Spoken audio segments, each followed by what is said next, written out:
Hello my dear students. तो चलिए cheat series को आगे बढ़ाते हुए चलते हैं अपनी नेक्स्ट इंपॉर्टेंट लेक्चर की तरफ, जिसका नाम है हीट। तो आइए इस चैप्टर में अपन देखने वाले हैं कि भाई साहब कौन कौन से क्वेश्चन ऐसे हैं जो आप जरूर पढ़ के जाइए, जहां से क्वेश्चन आने की प्रोबेबिलिटी बहुत ही ज्यादा है। तो सबसे पहले मैं बात करूंगा कैलोरीमेट्री। कैलोरीमेट्री में जितने भी आपके इस टाइप के क्वेश्चन होते हैं कि भाई साहब इतने पानी में इतनी आइस मिला दी, आइस वाटर का मिक्सचर सपोज आप ये दे दिया जाए कि भैया 10 ग्राम आइस में 5 ग्राम पानी मिला दिया है, तो बता दो फाइनल कॉम्बिनेशन का फाइनल टेम्परेचर क्या होगा। ऐसे क्वेश्चन की प्रैक्टिस जरूर कर लीजिएगा।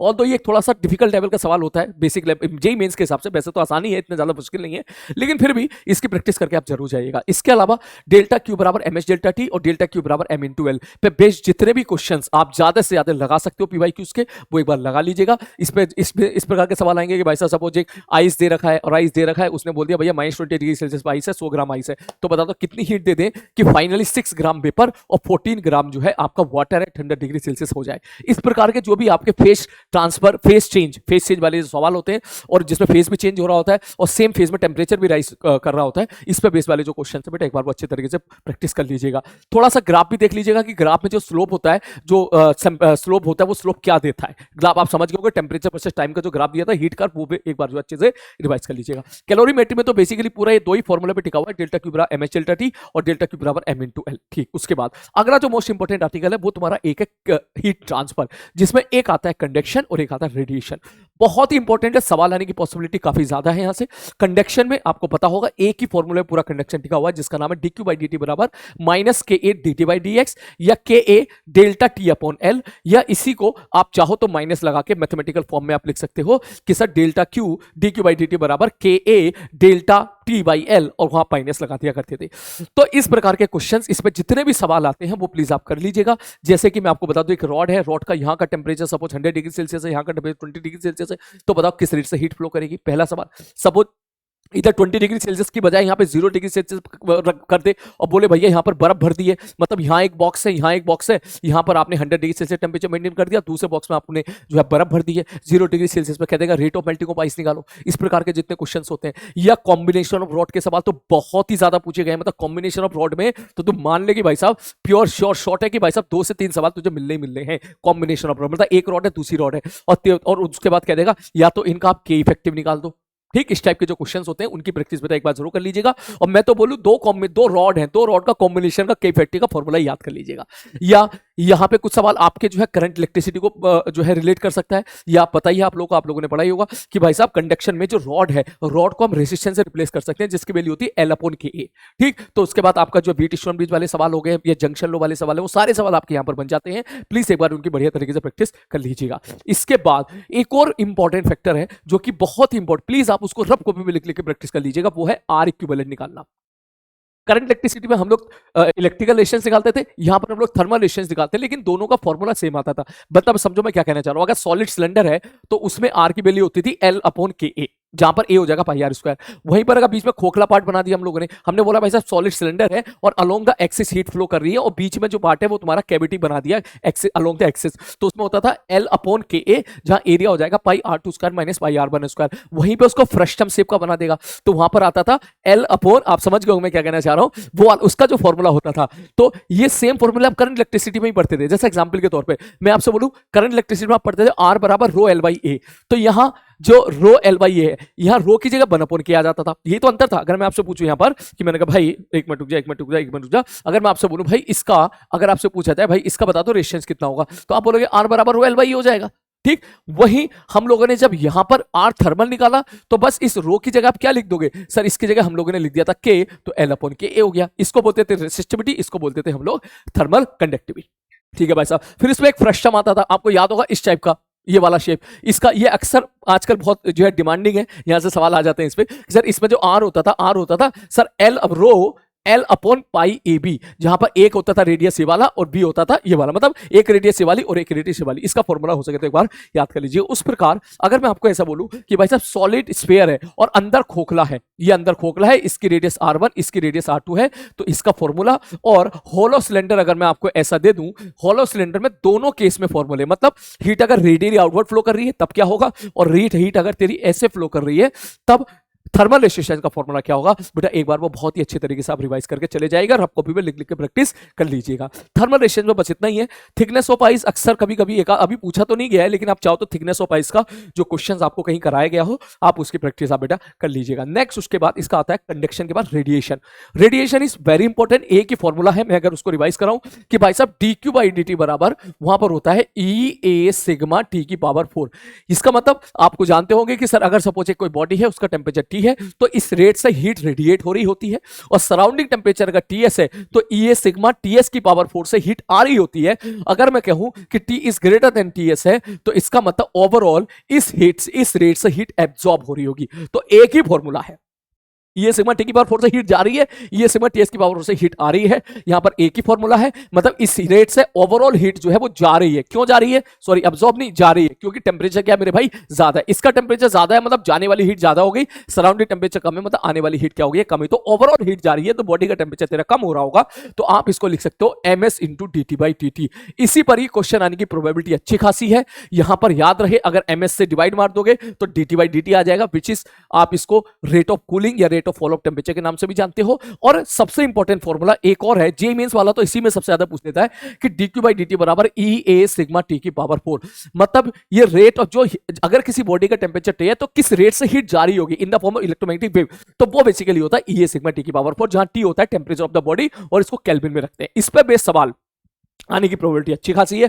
वो आपसे कंपैरिजन मोड में ही पूछ सकता है, कह देगा भैया हमारे पास एक क्यूब है एक स्फीयर है तो बता दो क्या रेशियो होगा, या कह देगा एक छोटा क्यूब है एक बड़ा क्यूब है तो बता दो एक छोटा क्यूब और बड़ा क्यूब है। इसका मतलब आप समझ जाओ एक या छोटा स्फीयर बड़ा स्फीयर दे दिया तो मतलब आपको वहां पे एरिया के साथ गेम खेल देगा। सिग्मा आपका कॉन्स्टेंट होता है, ई आपका जो है एमिसिविटी होता है जो कि आप जानते हो कि वो कॉन्स्टेंट अक्सर गिवन होगा, और टेम्परेचर ऑफ बॉडी के साथ यहां से खेल सकता है। तो इनके साथ एक बार प्लीज एक बार प्रैक्टिस कर लीजिएगा। और एक और बहुत इंपॉर्टेंट आर्टिकल होता था जिसको बोलते थे बीन डिस्प्लेसमेंट लॉ, मतलब लैम्डा एम इंटू टी बराबर कांस्टेंट। इस पे भी सवाल आ जाता है, मतलब लैम्डा एम जो होता है इनवर्सली प्रोपोर्शनल टू टेम्परेचर होता है। इसको एक बार पढ़ लीजिएगा, जहां पर लैम्डा एम क्या होता था, वो लैम्डा वो वेवलेंथ जिस पर मैक्सिमम स्पेक्ट्रल एमिसिव पावर आपको ऑब्जर्व हुआ करती थी और वो टेम्परेचर के इनवर्सली प्रोपोर्शनल आती थी। इसका और इसके साथ रिलेशन पे भी सवाल पूछा गया, आईआईटी ने भी सवाल पूछ लिया कि अगर कभी सपोज वो किसी दो बॉडी के लिए तुझसे यहां पर D Q by D T compare करना चाहता है। उसने कह दिया भाई साहब एक सपोज क्यूब है और एक सपोज स्फीयर है, वो चाह रहा है कि भाई साहब मैं दोनों के लिए D Q by D T का रेशियो निकालना चाहता हूं।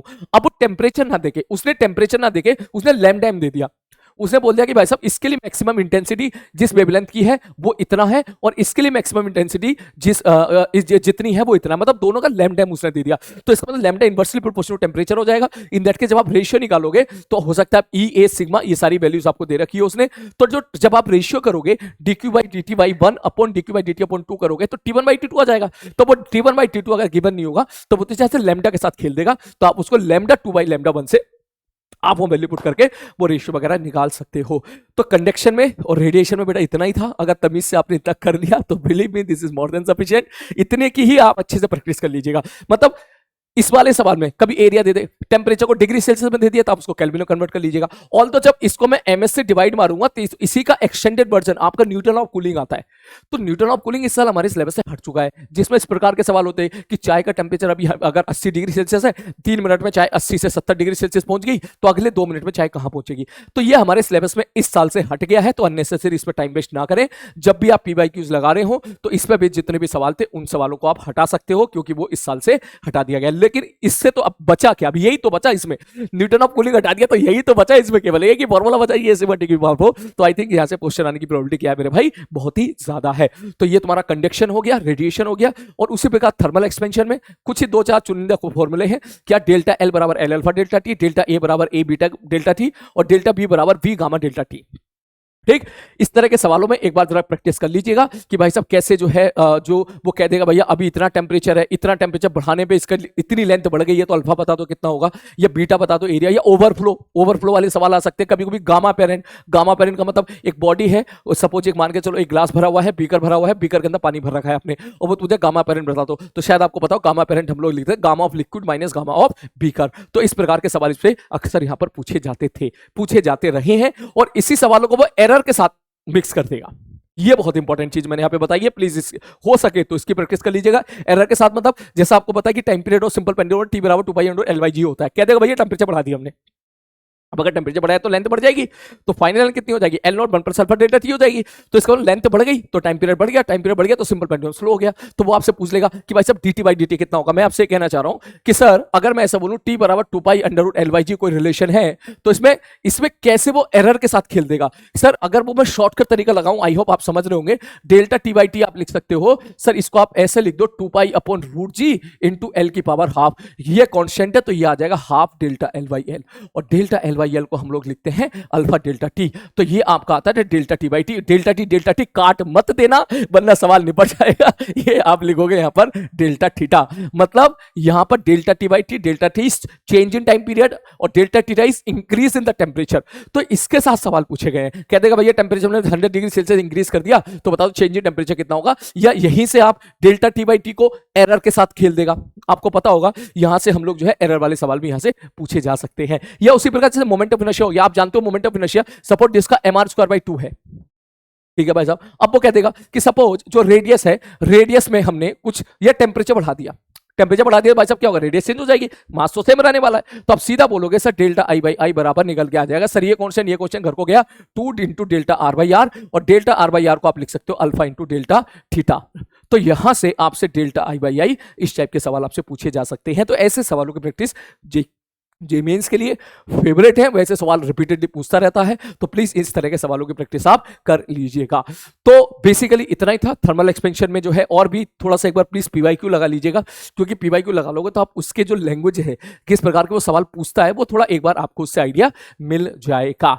इसके अलावा थर्मल एक्सपेंशन और इलास्टिसिटी को मर्ज करके भी सवाल पूछे जा सकते हैं। इलास्टिसिटी में एक ही फॉर्मूला था, आप जानते हो, फोर्स अपॉन एरिया बराबर by delta L upon L. Delta L upon L को हम लोग इलास्टिसिटी के अंतर्गत उसको स्ट्रेन बोला करते थे, फोर्स अपॉन एरिया को स्ट्रेस बोल दिया करते थे। अगर सपोज आपने किसी बॉडी पे दोनों साइड फोर्स लगा के उसको डेल्टा एल एलोंगेट किया है, तो इसको इसके साथ एक कॉमन सवाल है जो कई बार पूछा गया है, मैं एक बार रिपीट कर देता हूं। वो कॉमन सवाल ये है कि सर मान के चलो ये दीवार है दोनों साइड, और यहां पे सपोज एक रॉड है और इसको फिक्स कर दिया है और इसका टेम्परेचर बढ़ा दिया है, टेम्परेचर बढ़ा दिया तो बताओ तो यहां से नॉर्मल कितना होगा।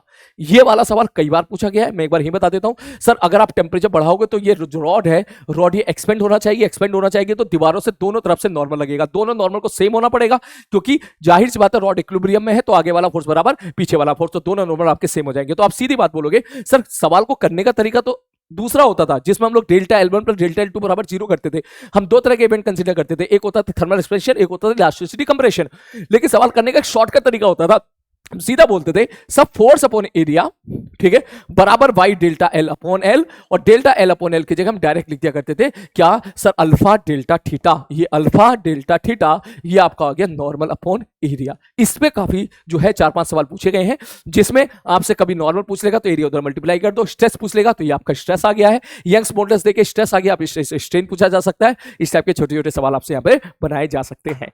तो चलो इलास्टिसिटी को भी हो सके तो इसी के साथ ही रिवाइज कर लीजिएगा, जल्दी हो जाएगा, इसी के साथ रिवाइज करोगे तो। इलास्टिसिटी में आपको ही रिवाइज करा देता हूं। इलास्टिसिटी में जितने भी फॉर्म, सबसे पहले तो एक फॉर्मूला यही वाला हो गया, elastic potential energy per unit volume का formula, half stress into strain, ठीक। या एक रॉड है, एक मास वाली रॉड है, लटका दी है, खुद के वेट से कितना खिंच जाएगी, उसमें कितनी इलास्टिक पोटेंशियल एनर्जी स्टोर हो जाएगी। इस टाइप के जो क्वेश्चन है बेटा एक बार वो जरूर रिवाइज कर लीजिएगा। और स्टार्टिंग के जो क्वेश्चन थे, शियर स्ट्रेस का फॉर्मूला क्या होता है, मॉडुलस ऑफ रिजिडिटी का फॉर्मूला क्या होता है, बल्क मॉडुलस का फॉर्मूला क्या होता है। बल्क मॉडुलस में तो बहुत सवाल पूछे गए हैं, बल्क मॉडुलस तो भाई साहब कसम खा ले, जितने बल्क मॉडुलस के सवाल तुझसे पूछे गए हैं अभी तक वो सारे फॉर्मूला ओरिएंटेड ही होते हैं। कभी कुछ दिमाग काम ना करे तो फॉर्मूला लिख देना बस बल्क मॉडुलस का। बल्क मॉडुलस का फॉर्मूला क्या होता है, बी बराबर delta P upon delta B by B. अच्छे से बेटा इसका रिवाइज कर लीजिएगा। और इसके बाद जो है मेरे हिसाब से इतना ही काफी है, समय भी हो चुका है। तो इतने समय में जो जो पॉइंट्स मैंने बोले हैं एटलीस्ट इनको तो आप जल्दी से जल्दी बढ़िया तरीके से अगले आज के आज ही खत्म कर लो। आज इसको तो आप क्लियर है, ये सारे पॉइंट आज के आज ही खत्म कर लीजिएगा। और बाकी इसके अलावा जितने ज्यादा से ज्यादा आप पढ़ सको ये आपके लिए इतना ही पॉजिटिव पॉइंट रहेगा। मिनिमम इतना तो करो जितना मैंने बोला है, इससे ज्यादा से ज्यादा जितना पढ़ पाओ वो सब आपके लिए क्या है, बेनिफिट्स है, बेनिफिशियल है। ठीक, तो मिलते हैं नेक्स्ट क्लास में, टेक केयर।